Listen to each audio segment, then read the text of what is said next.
अगर आपके भी मन में है कि किस तरह से अपने शरीर को स्वस्थ रखा जाए या आपको अलग अलग तरीके के व्यायाम नहीं आते हैं, तो चलिए दोस्तों, मैं आज आपको बताता हूं कि किस तरह से शरीर को स्वस्थ रखना है और एक ही सिर्फ प्रैक्टिस से अलग अलग तरीके के व्यायाम किए जा सकते हैं। तो चलिए दोस्तों, मैं आपको बताता हूं कि जिस तरह से आप दौड़ करते हैं, तो आपको अगर सभी तरह के व्यायाम एक साथ करने हैं तो आपको सिर्फ दौड़ करनी है, क्योंकि जैसे ही आप दौड़ करते हैं तो दौड़ से आपका एडी से लेकर जो चोटी तक का जो शरीर का हिस्सा है वो पूरा का पूरा मूवमेंट करता है। हालांकि कुछ हिस्से जैसे घुटने हो गए और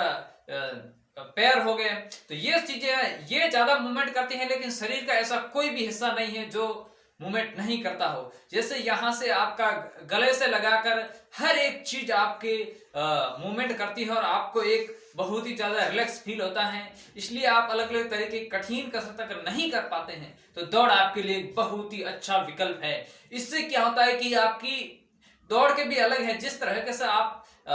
जैसा कि चित्र में दिखाया गया है कि आपको स्टेप इस तरह से करने हैं, और दौड़ करने से आपका नहीं सिर्फ श्वसन तंत्र ही नहीं बल्कि हर एक, चाहे मसल्स हो चाहे और भी कई ऑर्गन्स हो, शरीर के इंटरनल और एक्सटर्नल कई ऑर्गन्स होते हैं, वो आपके अच्छे से कार्य करना शुरू हो जाते हैं और आपकी पाचन क्षमता अच्छी हो जाती है, जिससे आपके शरीर को कोई भी बीमारी नहीं लगती है। और पाचन क्षमता जैसे ही अच्छी होगी आपके शरीर को कोई भी बीमारी नहीं लगेगी। ये एक क्रोनोलॉजिकल रिस्पॉन्स है, जैसा कि आप जानते हैं, लेकिन